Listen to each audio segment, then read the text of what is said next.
Hello everybody, this is an introductory video to the exciting new changes in NetLogo 7. So the first thing you'll probably notice is that the look and feel have changed.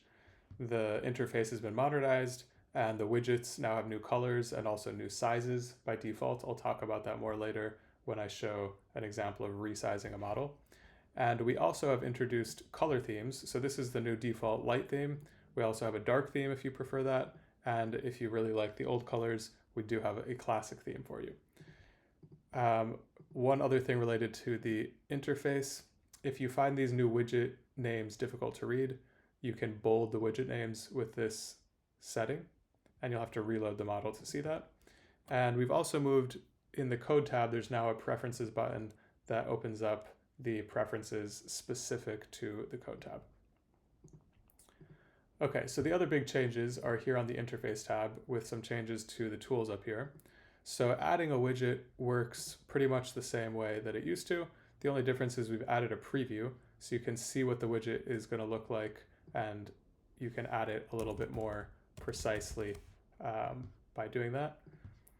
And I'm just going to Control Z to undo that. For all of these changes, you can Control Z to undo those changes. Align widgets, I'll come back to in a second. This interact tool is what it sounds like. It's just to interact with your model. You can interact with widgets, press go, press setup, etc. So this is how things used to work. The only difference is from the interact tool, you can no longer click and drag to select widgets. You can still right click and edit, select, or delete, but to click and drag to select widgets, you now use this select tool, which also lets you just click and drag a widget itself without having to select it first. So it makes it easier to quickly move around widgets. I'm going to undo those changes. And you can click and drag and select multiple widgets, move them together, and you can use these new align tools. So let's say I wanted to line all of these widgets up on the left. I could select them and then align left, and now they're going to be aligned over there.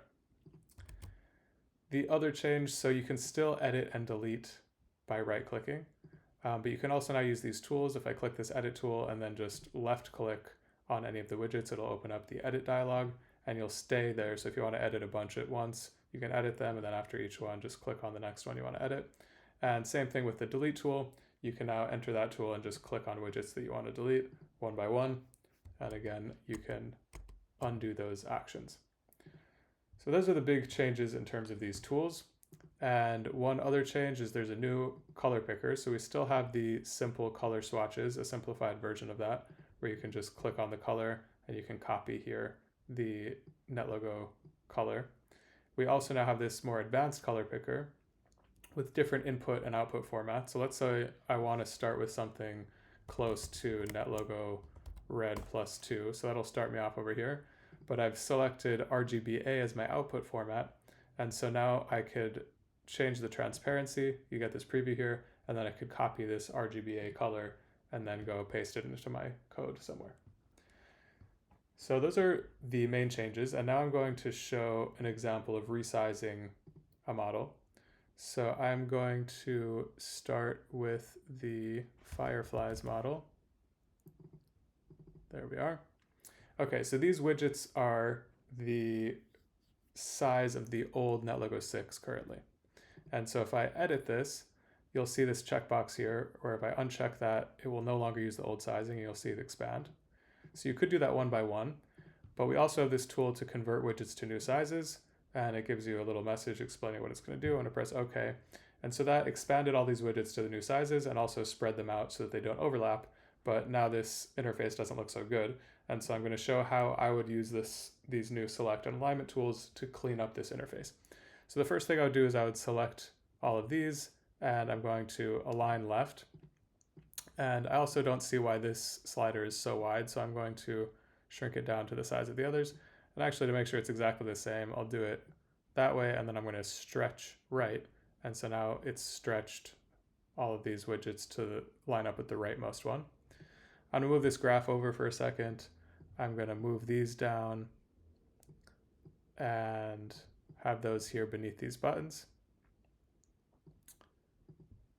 And let's go ahead and align left these again. Okay, and I'm just going to increase the size of these buttons a little bit so that they visually sort of hold their own with these new bigger widgets around them. And now I'm just going to move the view over here, and I'm going to move my graph over here on the right where there's a bit more room. And since there's more room, I'm also just going to make it a bit bigger so we can see that graph more easily. And okay, I think that looks pretty good. So we can run this model, got a nice big graph over here. And so if you have a model that from NetLogo 6.4 or any of the NetLogo 6 versions, you can open it in NetLogo 7, you can do that conversion, and then you can save it. At that point, it will only be openable in NetLogo 7 because we have a new file format. So once you save it in NetLogo 7, you'll only be able to open it again in NetLogo 7. So those are the big changes, and we hope you enjoy NetLogo 7.